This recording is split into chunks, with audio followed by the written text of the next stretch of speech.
یعنی آپ نے جو بات حکم لگانا ہے وہ مبتدا پر لگانا ہے اور خبر جو ہوگی اس کے ذریعے حکم لگانا ہے.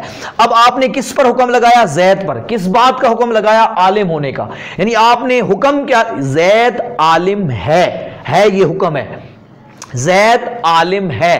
آپ نے کہا فاطمہ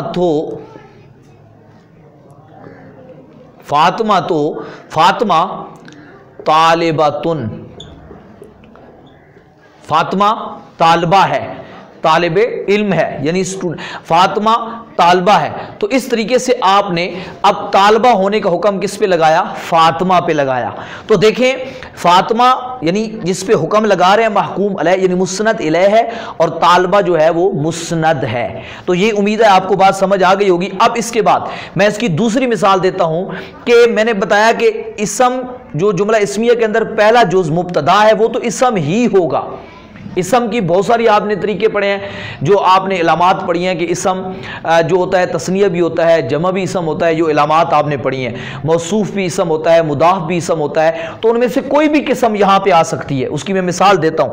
لیکن ابھی ہم دوسرے حصے کو سمجھیں کہ جملہ اسمیہ کا جو دوسرا حصہ ہے جس کو آپ خبر کہتے ہیں وہ اسم بھی ہو سکتا ہے جس طرح ابھی بتایا، لیکن فعل بھی ہو سکتا ہے.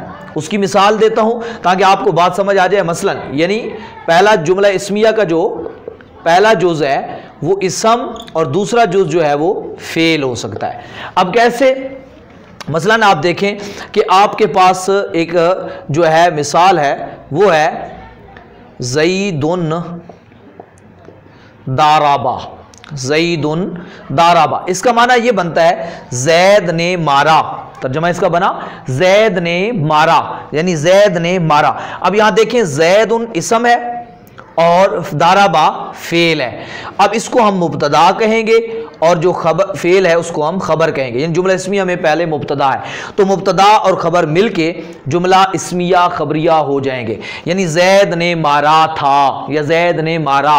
اب یہاں دیکھیں ایک چیز اپنے ذہن کے اندر رکھ لیں. یہ جو ویسے میں نے بتایا تھا کہ مبتدا اور خبر دونوں پر پیش آتی ہے، یعنی دونوں مرفوع ہوتے ہیں، ان پہ رفع آتا ہے، پیش آتی ہے. میں نے لکھ کے بتایا تھا مرفوع. اس کو مرفوع اس طرح لکھتے ہیں اور رفع اس طرح لکھتے ہیں رافعین. تو اب بات یہ ہے کہ جب جملہ اسمیہ کا دوسرا جز یعنی خبر جو ہے وہ فعل ہو تو اس وقت اس پہ رفع نہیں آئے گا. یہ ذہن کے اندر رکھ لیں. فعل بھی کون سا؟ فعل ماضی ہو تو فعل ماضی ہو تو اس پہ اعراب ہمیشہ زبر کا ہی آتا ہے. زیدن ضربا، زیدن قرأ، زیدن ذہبا. زیدن ذہبا کا میں نے زید گیا، زیدن ضربا زید نے مارا، زیدن جاء زید آ گیا، زیدن قرأ زید نے پڑھا.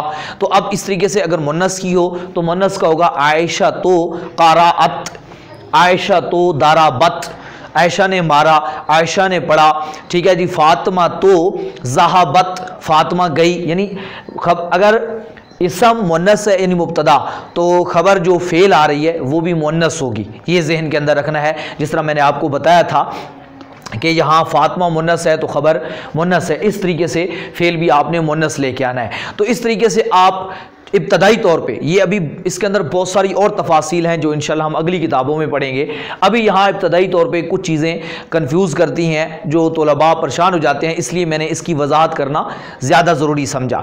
تو اب یہ بات ہماری کلیئر ہو گئی کہ جملہ اسمیہ کے اندر دو چیزیں ہوتی ہیں، مسند الیہ، مسند الیہ مبتدا جو ہوتا ہے وہ مسند الیہ ہوتا ہے اور جو خبر ہوتی ہے وہ مسند ہوتی ہے. اور دوسری چیز ہمیں یہ پتہ چلی کہ جو خبر ہے جملہ اسمیہ کی وہ مبتدا بھی، وہ اسم بھی ہو سکتی ہے خبر، اور وہ فعل بھی ہو سکتی ہے.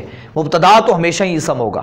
دوسری بات یہ پتہ چلی کہ اگر جملہ اسمیہ کا دوسرا جز فعل ہو تو یعنی خبر، تو اس کے اندر اگر فعل ماضی ہو تو اس کا اعراب جو ہے وہ پیش نہیں ہوگا. ہاں اگر فعل مضارع آئے یہاں پہ تو اس کا اعراب آپ جو ہے وہ رفع آ سکتا ہے، یعنی پیش. یعنی یہاں یضربو ہو جائے یضربو تو اب اس کو یضربو پڑھیں گے. اور فعل پر کیونکہ تنوین نہیں آتی، کیونکہ تنوین اسم کی علامت ہے تو اس لیے یضربن نہیں پڑھیں گے، یضربو. زیدن یضربو ترجمہ تبدیل ہو جائے گا زید مارتا ہے. ترجمہ یہ ہو جائے گا زید مارے گا، تو وہ آپ کو پتہ ہے اس ترجمے کا. تو عائشہ تو تضرب، مؤنث عائشہ ہے تو اس کے لیے مؤنث کا صیغہ آئے گا تضرب، عائشہ مارتی ہے.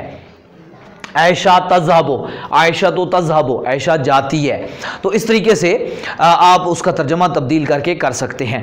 اور اگلی بات جو ہے، اب اس جملہ اسمیہ کے اندر ایک چیز یہ ہو گئی. اب یہاں پہ یہ ذہن کے اندر رکھنا ہے کہ جملہ اسمیہ کا پہلا جز جس کو آپ مبتدا کہتے ہیں وہ ہمیشہ اسم ہوتا ہے، وہ ہمیشہ اسم ہوتا ہے جس کو آپ مبتدا کہتے ہیں.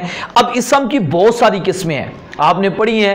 اسم بہت سارے طریقوں سے آ سکتا ہے، الف لام کے ذریعے آ سکتا ہے، اسم کسی کا نام ہونے کے ذریعے آ سکتا ہے، اسم تثنیہ کی شکل میں، تثنیہ بھی اسم کی علامت ہے، جمع ہونا اسم کی علامت ہے، موصوف ہونا اسم کی علامت ہے، مضاف ہونا اسم کی علامت ہے، تصغیر، نسبت، یہ ساری اسم کی علامتیں ہیں جن سے آپ اسم کو پہچانتے تھے کہ یہ اسم ہے. تو اب یہ ذہن میں رکھیے گا کہ مبتدا جو بنتا ہے اسم وہ ان کسی شکل میں بھی آ سکتا ہے، ضروری نہیں کسی زید کی شکل میں آئے، نام کی شکل میں آئے، فاطمہ کی شکل میں آئے، بلکہ الف لام کی شکل میں بھی آ سکتا ہے. جس طرح میں نے بتایا الماء حارن، پانی گرم ہے، الماء باردن. تو اب یہاں دیکھیں جو اسم ہے وہ الف لام کی شکل میں آ رہا ہے، یعنی اس کی وہ نشانی آ رہی ہے اسم کے اندر، اور یہاں پر تنوین کی آ رہی ہے. تو یعنی خبر اور مبتدا میں جو اسم آئے گا وہ کسی شکل میں بھی آ سکتا ہے. اب ایک اور مثال دیکھیں جس کے اندر آپ دیکھیں گے کہ وہ میں مبتدا کو اضافت کی شکل میں لے کے آتا ہوں، یعنی جس میں مبتدا جو ہے وہ اضافت کی شکل میں ہوگا. میں کہتا ہوں طالب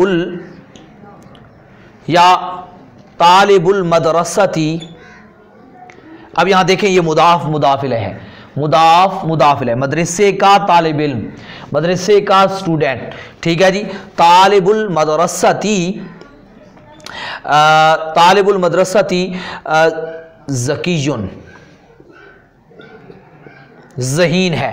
تو اب یہاں دیکھیں آپ کو ایک چیز میں نے پیچھے بتائی تھی کہ جو مرکب غیر مفید ہے جن کی قسمیں آپ نے پڑھی تھیں وہ ہمیشہ جملے کا ایک جز بنتا ہے، پورا جملہ نہیں بنتا.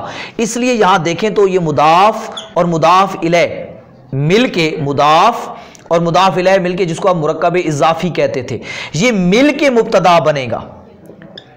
اکیلا آپ نے طالب کو مبتدا نہیں بنانا، مدرسے کو مبتدا نہیں بنانا، بلکہ طالب المدرستی مل کے، یہ دونوں مل کے مضاف مضاف الیہ یعنی مرکب اضافی پورا ہو کے مبتدا بنے گا، یعنی ایک جز بنا، جملے کا ایک جز بنا. اس کا دوسرا جز ہے ذکیٌ، یعنی خبر جس کو آپ کہہ رہے ہیں. اب یہ مل کے اسمیہ بنے گا، یعنی ترجمہ یہ بنے گا مدرسے کا طالب علم ذہین ہے، مدرسے کا طالب ذہین ہے. تو اب یہاں دیکھیں اس طریقے سے، یعنی اچھا کبھی کبھی خبر بھی ہو سکتی ہے، خبر اس طرح مضاف مضاف الیہ کی شکل میں آ جائے، دونوں ہو سکتا ہے.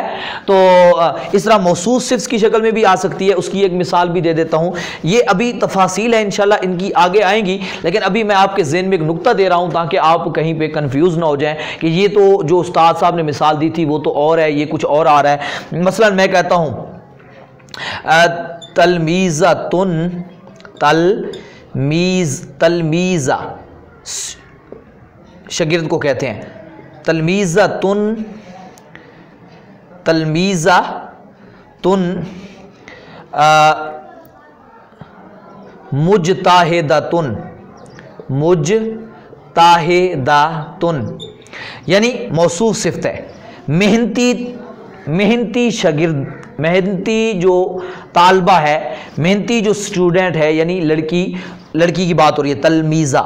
ٹھیک ہے جی. تو اپنا آپ اس کو اگر لڑکی کہنا چاہے تو تلمیذ مجتہد، تا ہٹا لیں گے تلمیذ. اب دیکھیں یہ دونوں موصوف صفت مل کے یہ مبتدا بنیں گے.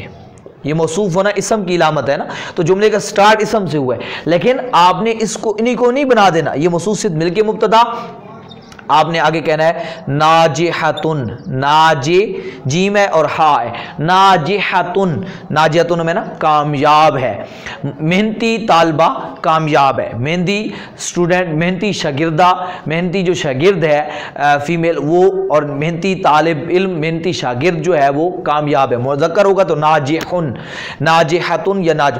تو دیکھیں آپ دونوں صورتوں میں میں نے اس کی بہت ساری تفاصیل، اگر اس میں جائیں گے تو اتنی لمبی تفصیل ہو جائے گی کہ ایک ایک کے آپ کو بتانا یہ جو ہے وہ اس میں بہت سارا وقت لگ جائے گا. تو آپ خود جو آپ کو مشق دی گئی ہے اس پہ آپ توجہ کر کے ان تمام چیزوں کو سمجھ سکتے ہیں.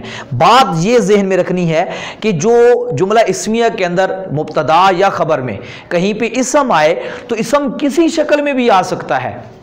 ضروری نہیں کہ اسم جو ہے وہ ایک ہی شکل میں ہے جس طرح زید، عمر، بکر، بلکہ جو آپ نے اس کی علامات پڑھی ہیں، نشانیاں پڑھی ہیں، ان میں سے کسی بھی طریقے سے جو ہے وہ آپ کے سامنے اس کی شکل آ سکتی ہے. تو ہم نے اس چیز کو جملہ اسمیہ کو اچھے طریقے سے ذہن نشین کرنا ہے تاکہ ہمارے جو آگے جو جملہ فعلیہ ہے، جو جتنا بھی آگے کام ہے اس کے اندر ہمیں مشکل پیش نہ آئے. آگے اس کی مزید جتنی بھی ہمارے اوپر اعراب پہ اور بحث ہوگی. اور جملہ اسمیہ اور جو جملہ فعلیہ ہیں یہ دو چیزیں ایسی ہیں جن پہ ہماری ساری نحو گھومتی ہے. اگر اس میں آپ کی کوئی کمی بیشی رہ گئی، کیونکہ آپ جتنے بھی عبارت کو ملائیں گے، ملاتے ملاتے آخر اس کو جب واپس لے کے آئیں گے تو یا تو وہ جملہ اسمیہ بنے گی یا وہ جملہ فعلیہ بنے گی، یعنی اس سے کوئی ہٹ کے نہیں ہوگی، یعنی وہ واپس آ کے یہیں پہ رکے گی. اس لیے اس کو اچھے طریقے سے ذہن نشین کر لیں. میں نے جملہ اسمیہ پر ایک دوسرا سبق بھی ڈال دیا ہے تاکہ آپ کو جملہ اسمیہ کے اندر کوئی مزید جو ہے پریشانیاں نہ آئے. اگر آپ کو پھر بھی کسی چیز کی سمجھ نہ آئے تو آپ سوال کر سکتے ہیں. آپ کے پاس واٹس ایپ نمبر شو رہا ہے، آپ اس پہ اپنا سوال بھیجیں، جو مشق دی جائے اس کو حل کرنے کی کوشش کریں. اور جو یہاں پر ہیں یوٹیوب پہ پڑھ رہے ہیں تو وہ بھی آپ یہاں پہ سوال کریں تو انشاءاللہ جواب دینے کی کوشش کی جائے گی. آپ اپنا روزانہ کا ایک سبق پیچھے سے لازمی صرف کا بھی نحو کا بھی دہرایا کریں تاکہ آپ کو جو ہے آگے اسباق سمجھنے کے اندر مشکل پیش نہ آئے، کیونکہ ہر اگلا سبق پچھلے کے ساتھ جڑا ہوا ہے. والحمدللہ رب العالمین اجمعین برحمتک یا ارحم الراحمین.